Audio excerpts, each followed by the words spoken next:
This morning we're off down to the laundry and we're going to give my front loader washing machine a bit of a clean.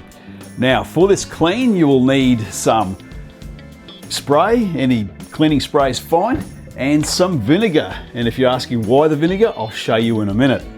Did you ever notice that when you're pulling your doona, especially your white one, out of the washing machine and you get black marks along the top here? That's because there's a rubber lip at the top, and it sometimes gets a grime and soap scum build up in here, and that's what we're going to have a look at and clean today.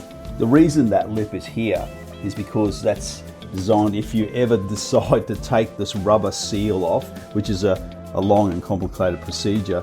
That helps you pull it off and put it back on when you're reattaching it. But we won't do that today. There are other videos on that, and but today we're going to stick to cleaning. And we're just going to clean this rubber rim and get to it. There's always a bit of dust and build up around the glass viewing port. That all you need to do is give that a wipe down. So when your clothes do come out and they rub against this, they won't collect any dust. And the same with the front. Just grab your spray. Spray around.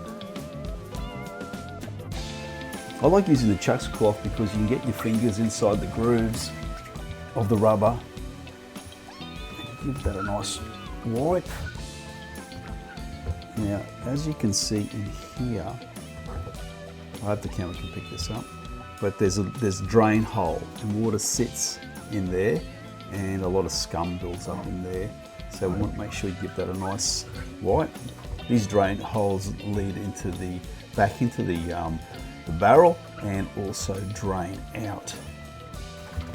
I must admit I haven't done mine too long ago, so there's not much grime there, but if you let it go you'll see black all on your chucks cloth.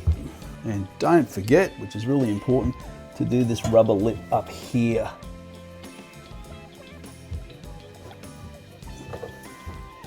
It's got little nooks in it that you want to wipe, because that's where it builds up. I like to rinse my cloth to get all the excess residue off, so we just give it one final wipe.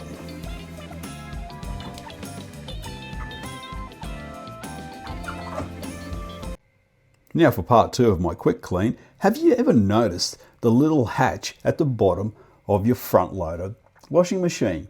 Well, I will show you what that does right now.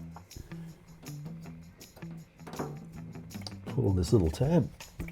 Probably need two hands to do it, and that pulls out. Now inside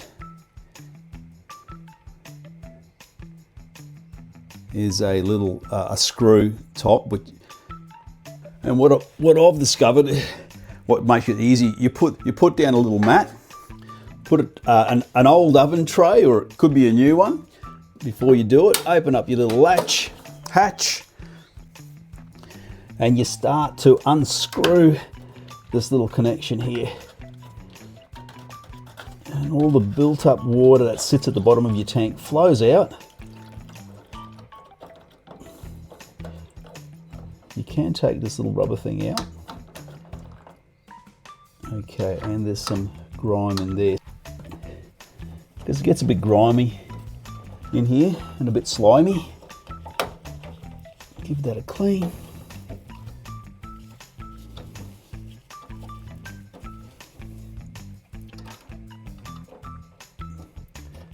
And we'll give this a clean as well. All it needs is a bit of a rinse. You don't have to do too much to it. Well, if you wanted to have a closer look at it, that's what it looks like. And sometimes jewellery and other things can get caught in there. So if you're missing something in the wash, have a look in this port.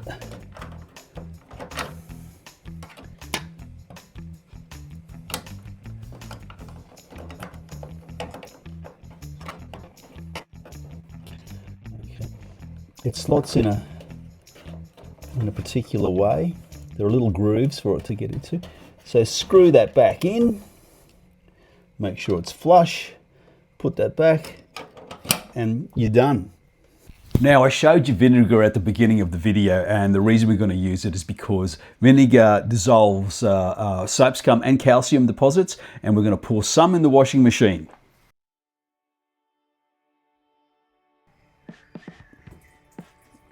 It'd be a great idea if you don't plan to wash clothes for a couple of days, so the vinegar can sit at the bottom and soak and break down some of that scum and calcium buildup. Also, I'd like to put a little bit in here, so in the lip of the rubber seal,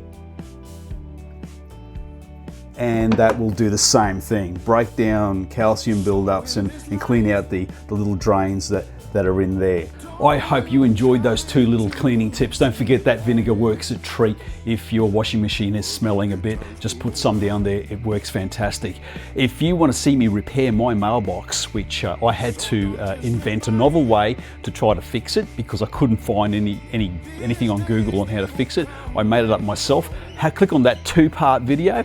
I'm really proud of that. Thank you for watching. See you later. Ciao for now.